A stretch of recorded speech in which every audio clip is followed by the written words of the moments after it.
కుబేరలక్ష్మి కటాక్షంతో అందరి ఇంట్లో బంగారం వజ్రం వెండి నిండా. లలిత అక్షయ తృతీయ బంగారు నగలకు తరుగులో 1% తగ్గింపు, వజ్రాభరణాలు క్యారెట్కు 5,000 తగ్గింపు. ఇప్పుడు గురువు మారడం వల్ల మీనరాశికి ఎలాంటి ఫలితాలు రాబోతున్నాయి? తప్పకుండా అమ్మ. ఓం శ్రీ గురుభ్యో నమః. మీనరాశి వాళ్ళకి మొన్నటి వరకు ద్వితీయ స్థానంలో గురువు యొక్క సంచారం, తర్వాత తృతీయ స్థానం. అంటే తృతీయ స్థానంలో గురువు యొక్క సంచారం వల్ల మిశ్రమైన ఫలితాలు ఉంటాయి. దానికి ఇబ్బందికరమైన వాతావరణం ఏమీ లేదు ఇక్కడ. అంటే ఇబ్బంది పడాల్సిన అవసరం లేదు ఇక్కడ. అంటే మీనరాశి వాళ్ళకి ప్రస్తుతము మేషరాశిలో సంచారం వల్ల ద్వితీయ స్థానంలో ఉంటాడు. తర్వాత వచ్చాడు వృషభ రాశిలో సంచారం వల్ల తృతీయ స్థానంలోకి ఏర్పడిపోతాడు. ఏర్పడటం వల్ల వాళ్ళకి జరిగే విషయం ఏమీ లేదు, అనుకూలంగా ఉంటుంది. ఆర్థిక పరంగా ప్రయోజనాలు ఉంటాయి. ఈ సంవత్సరం అంతా కూడా ఆదాయం బాగా పెరుగుతుంది. ఆదాయంతో పాటు పొదుపు చేసే అవకాశాలు ఉంటాయి. గృహ నిర్మాణం చేపట్టే అవకాశం ఉంటుంది. బంగారం కొనుగోలు చేయటం, పిల్లల యొక్క పెళ్ళిళ్ళు కానీ పిల్లల యొక్క చదువుల విషయంలో కూడా డబ్బులు ఖర్చు చేసే అవకాశాలు ఎక్కువ ఉంటాయి. అలానే ఎక్కువ అవకాశాలు రావటం, అలానే సంతృప్తి కోసం కూడా కొన్ని ఉద్యోగాల్లో మార్పులు చేసే అవకాశం ఉండటం, అలానే పెట్టుబడులు ద్వారా గణనీయంగా ఆర్థిక పరంగా లాభాదేవీలు పెరగటం ఒకటి, జీవిత భాగస్వామ్యతోటి కూడా అనుకూలమైన వాతావరణం ఉండటం ఒకటి, ఉద్యోగంలో ఉన్నత స్థాయికి సంతోషంగా ఉండటం ఒకటి, మానసికంగా ఆందోళన అనేది ఉండదు, ఆరోగ్యం అనేది మెరుగుపడే అవకాశం ఉంటుంది. వీరు చేసిన ప్రయత్నాలన్నీ కూడా మంచి జరిగే అవకాశం ఉంటుంది. సర్వత్రా విజయం జరిగే అవకాశం ఒకటి ఉంటుంది.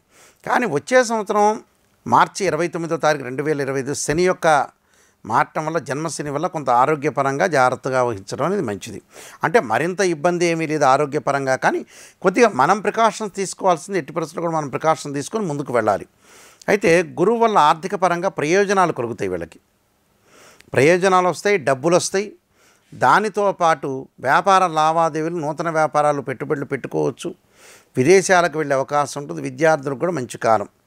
మంచి కాలం అంటే వాళ్ళు అనుకున్న పనులన్నీ కూడా వాళ్ళు చేయగలుగుతారు. అంటే ఏకాగ్రత ఉంటుంది, మంచి పరీక్షల్లో ఉత్తీర్ణత, స్త్రీలకు కూడా మంచి అనుకున్న పనులన్నీ కూడా సక్సెస్ అవుతాయి. ఆ సక్సెస్ కావడంతో హ్యాపీగా ఉండే అవకాశం ఉంటుంది. అంటే గతంలో ఏదైతే ఉద్యోగము వ్యాపారం అన్నీ కూడా మానేసిన స్త్రీలు ఉన్నారు, దాన్ని మళ్ళీ పునరుద్ధరించటం, అంటే మళ్ళీ రిపీట్గా తీసుకొని రావటం, దానివల్ల కూడా రిపీట్ చేయటం వల్ల కూడా మళ్ళీ తిరిగి దానిలో చేరటం వల్ల కూడా మంచిదే. అలాంటి ఉద్యోగము, వ్యాపారము, చదువులో కూడా కొంత అనుకూలమైన ప్రయత్నాలు సఫలీకృతం అవుతాయి. విదేశాలకు వెళ్ళే అవకాశాలు కూడా ఈ రాశి వాళ్ళకు ఉన్నాయి.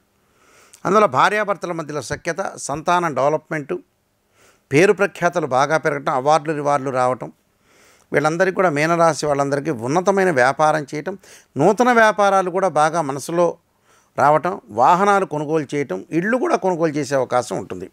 అంటే ఆరోగ్యం మినహా మిగతావన్నీ కూడా వీళ్ళు నెంబర్ 1 స్థాయిలో ఉండే అవకాశాలు ఎక్కువ ఉన్నాయి. మంచి యోగా లభించే అవకాశం అనేది ఒకటి ఉంటుంది. కాబట్టి ఉద్యోగాన్ని జాగ్రత్తగా కొంత నిర్వహించుకోవాలి. అలానే ఎక్కువ అవకాశాలని వీరికి వచ్చే అవకాశం ఉంటుంది. కాబట్టి పెట్టుబడులు కూడా బాగా ఎక్కువగా పెట్టుబడి పెట్టే అవకాశాలు ఎక్కువ ఉంటాయి. కాబట్టి దానికి పెద్ద ప్రాబ్లం ఏం లేదు. వాళ్ళకి మీనరాశి వాళ్ళందరికీ కూడా చాలా అనుకూలమైన ఫలితాలు జరిగే అవకాశం. నెక్స్ట్ ఇయర్ మటు కొద్ది జాగ్రత్త వహించాలి. ఈ సంవత్సరం ఆరోగ్యపరంగా జాగ్రత్తగా ఉంటే సరిపోతుంది, ఏం ప్రాబ్లం లేదు. దానికి కొన్ని పరిహారాలు చేసుకొని ముందుకు వెళ్తే చాలు. ఎలాంటి పరిహారాలు చేయాలి గురుగారు?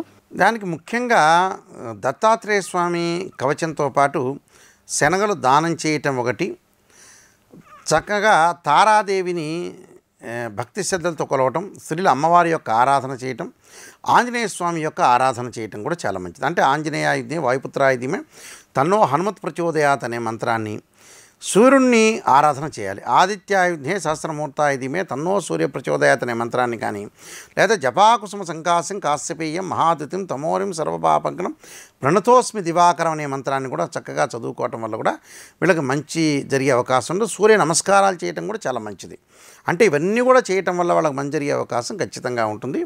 మీనరాశి వాళ్ళందరికీ కూడా మంచి జరగాలని ఆశిస్తూ సర్వే జనా సుఖినో భవంతు. చాలా ధన్యవాదాలు గురువు గారు.